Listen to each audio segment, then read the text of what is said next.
Bienvenue sur Africa 24 dans cette nouvelle édition du QG Weekend. Voici les titres de l'actualité. Polémique autour de la modification de la Constitution en Ouganda. Certains députés de l'opposition contestent la suppression de la limite d'âge de 75 ans pour une candidature à la présidence de la République. Les détails dans cette édition. Mise en place de plusieurs mesures de sécurité dans les zones anglophones à l'approche du 1er octobre au Cameroun. Plusieurs restrictions ont été instaurées par les autorités pour éviter les manifestations annoncées par les activistes anglophones. Et vers une harmonisation des lois minières pour les 6 pays de la zone CEMAC, la première version d'un projet de code minier communautaire a été élaborée le 29 septembre pour l'amélioration de la gouvernance des matières premières dans la sous-région. En Ouganda, un projet de loi fait débat. Celui-ci concerne la suppression de la limite d'âge qui est actuellement de 75 ans selon la Constitution pour accéder à la fonction de président de la République. Une limite qui, si elle est supprimée, permettrait au président Yoweri Museveni, en poste depuis 1986, de se représenter en 2021. Patricia Solange-Dubois. De nombreuses personnes se sont rassemblées à Kampala pour manifester contre la nouvelle loi qui supprime la limite d'âge du candidat à la présidence. Très contesté, le projet de loi a également provoqué des protestations de la part de certains membres du Parlement. Ainsi, 25 députés ont été renvoyés mercredi 27 septembre pour avoir provoqué des heurts lors de l'Assemblée nationale. Nous ne l'autoriserons pas. Nous n'allons pas nous incliner. Nous allons nous lever et défendre la Constitution de l'Ouganda. Nous la défendrons coûte que coûte. Les jeunes nationalistes se battent pour améliorer la démocratie ougandaise. C'est le cas de Robert Kyagulanyi, alias Robert Wine. Ce musicien de 35 ans, élu député en juin 2017, espère changer la donne. Nous voulons provoquer des changements politiques. Nous voulons que les gens s'impliquent. Lorsque les gens s'impliquent, il y a des changements. Cette conscience de masse vise à changer nos vies. Et si nous voulons changer notre vie, nous devons changer le leadership.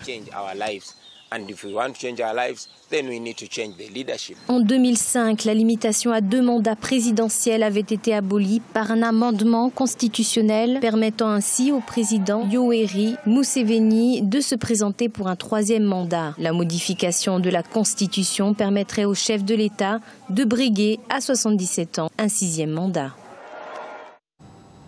Au Cameroun, le gouvernement a décidé de mettre en place plusieurs mesures de sécurité dans les zones anglophones à l'approche du 1er octobre, date anniversaire de la réunification du Cameroun français et du Cameroun britannique. Les autorités ont décidé d'interdire les transports interurbains, les activités de moto-taxi ainsi que les rassemblements de plus de 4 personnes dans les lieux publics. Les frontières limitrophes avec le Nigeria sont également fermées. Ces mesures sont effectives pendant 4 jours jusqu'au 2 octobre. Écoutons à ce propos le journaliste Eli Smith.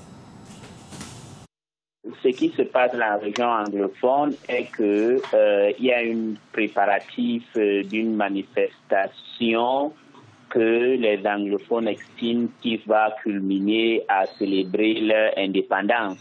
Il faut savoir que le Cameroun anglophone a eu une indépendance un peu bizarre en 61, 1er octobre. Il avait l'option d'être indépendant en intégrant le Nigeria ou en intégrant le Cameroun comme 2 États égaux, ce qui s'est fait le 1er octobre 1961.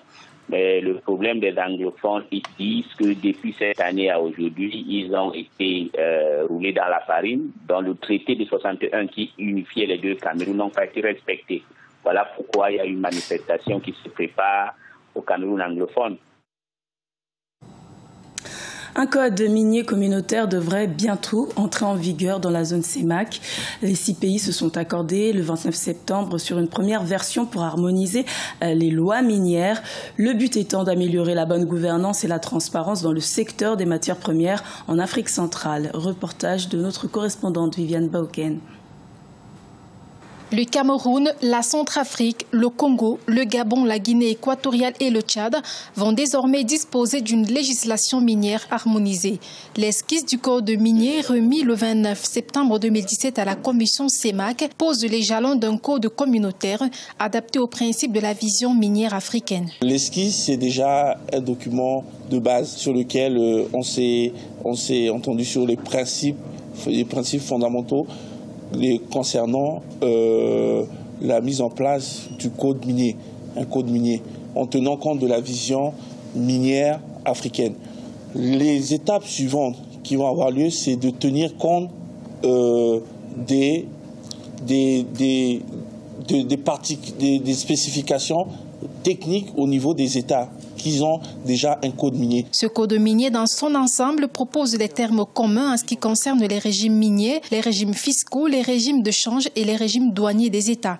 Pour les experts, les États devraient mutualiser leur gestion des ressources minières afin d'en tirer de vrais profits. Le cadre communautaire présente certainement plus d'avantages que les cadres nationaux, dans la mesure où aussi ils vont avoir une stabilité plus grande. S'il y a un cadre communautaire du code minier, il sera impossible pour chaque État individuellement de le modifier.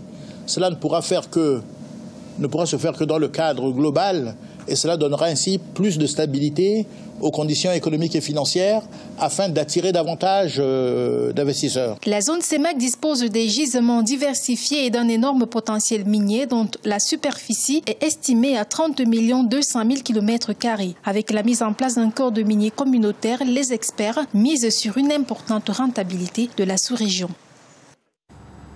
Au Kenya, les événements politiques de ces derniers mois inquiètent les acteurs du secteur touristique. Si le tourisme demeure un pilier de l'économie kenyane, certains redoutent une baisse de la fréquentation touristique, notamment avec le report du scrutin présidentiel désormais fixé au 26 octobre au lieu du 17 octobre. Chakron Kamara. Au Kenya, l'année 2017 a été marquée par l'élection présidentielle qui a vu la réélection du président Uhuru Kenyatta et surtout l'annulation historique de cette dernière par une Cour suprême. Des événements qui auraient pu avoir un impact négatif sur le tourisme, mais le secteur a réussi à se maintenir au même niveau. Les touristes n'ont pas déserté les plages kenyanes malgré les risques liés à la période électorale. Nous n'avons pas du tout été affectés par les élections de quelque manière que ce soit, pour la simple raison que la campagne électorale et les élections elles-mêmes ont été totalement indépendantes et ne dépendent financièrement d'aucune autre structure. Après l'annonce des résultats et l'annulation du scrutin, aucun média local ou international n'a donné d'informations négatives sur le pays. Cela aurait conduit n'importe qui à remettre en question son voyage au Kenya.